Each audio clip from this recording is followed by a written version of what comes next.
وہ اس شکل میں سامنے آئیں گی۔ تو یہ ایک سمپل سا ٹیسٹ ہے، سی آر پی ایک خون کا ایک بڑا سیدھا سادہ سا ٹیسٹ ہے، جسے اگر کیا جائے، اور میں اپنی کلینکل پریکٹس میں اپنے ہر مریض کا سی آر پی کرتا ہوں۔ تو اگر سی آر پی ٹیسٹ کیا جائے اور آن ایوریج دیکھا جائے کہ 3 میں سے 1 مریض کا یہ پازیٹیو آتا ہے، تو اس کا مطلب یہ ہے کہ اس مریض کو خاموش اور ایسی ڈپریشن ہے کہ جس کو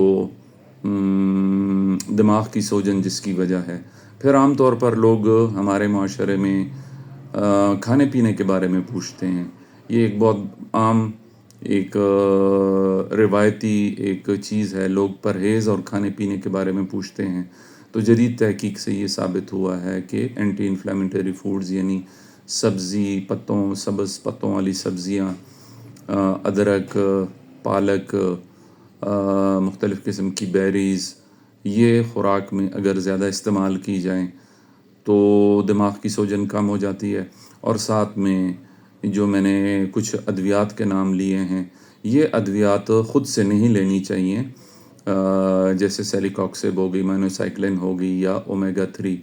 یہ ادویات ماہر نفسیات کے مشورے سے لینی چاہیے، اور ماہر نفسیات پھر آپ کو خاص طریقے سے ان ادویات کے لینے کا طریقہ بتائیں گے، اس لیے کہ خاص طور پر سیلیکاکسب جو کہ ایک پین کلر ہے اور سوزش بھی کم کرتا ہے، تو اس کو ایک خاص طریقے سے استعمال کرنا ہوتا ہے، ورنہ وہ جسم کو نقصان بھی دے سکتا ہے، وہ معدے میں سوزش پیدا کرتا ہے اور اس کے اور بھی سائیڈ ایفیکٹس ہوتے ہیں۔ تو یہ سائیکیٹرسٹ کا کام ہوتا ہے کہ وہ یہ ڈیسائیڈ کرے کہ وہ آپ کو کتنی ڈوز میں یہ دے گا اور کب تک دے گا۔ تو آج کی ویڈیو سے میں نے آپ لوگوں کے علم میں ایک بالکل لیٹسٹ اسٹڈی کا ایک نقطہ آپ کے سامنے پیش کیا ہے، ایک نالج، ایک علم پیش کیا ہے کہ نفسیاتی بیماریاں ضروری نہیں کہ گھر میں پریشانیاں ہوں، ساس بہو کے جھگڑے ہوں یا میاں بیوی کے جھگڑے ہوں یا مالی پریشانی ہو۔ ڈپریشن جو ہے وہ ذہنی سوزش یعنی انفلیمیشن یا سوجن کی وجہ سے بھی ہوتی ہے، اور ایسے مریضوں میں صرف اینٹی ڈپریسنٹس ادویات کے استعمال سے ان کو فرق نہیں پڑتا۔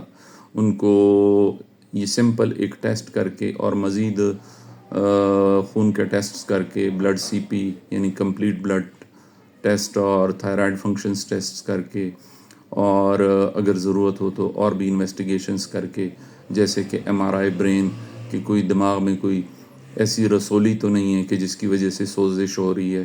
تو جب یہ انویسٹیگیشنز کی جاتی ہیں تو سامنے بات آ جاتی ہے کہ اس مریض کی ڈپریشن کی وجہ کیا ہے اور اس کا ڈپریشن کیوں ٹھیک نہیں ہو رہا۔ تو میں امید کرتا ہوں کہ آج کی یہ ویڈیو آپ کے لیے کافی مفید ثابت ہوگی اور آپ کے علم میں ایک نئی بات آئی ہے، اور میں یہ پریکٹس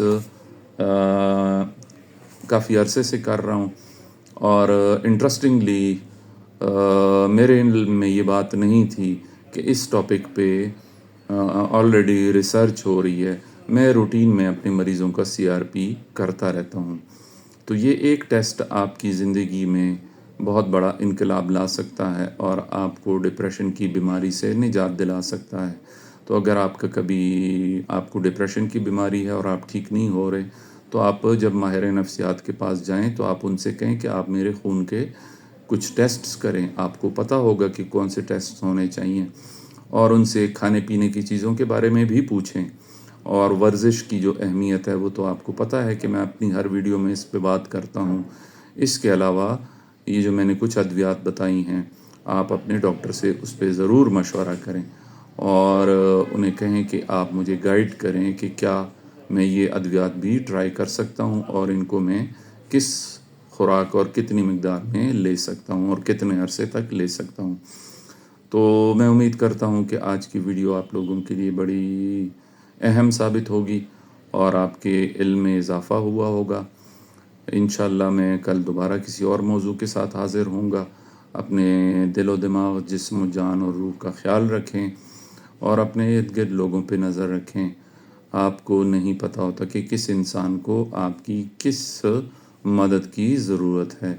کل انشاءاللہ پھر میں کسی اور موضوع کے ساتھ حاضر ہوں گا. اپنا خیال رکھیں. تھینک یو سو مچ. اللہ حافظ.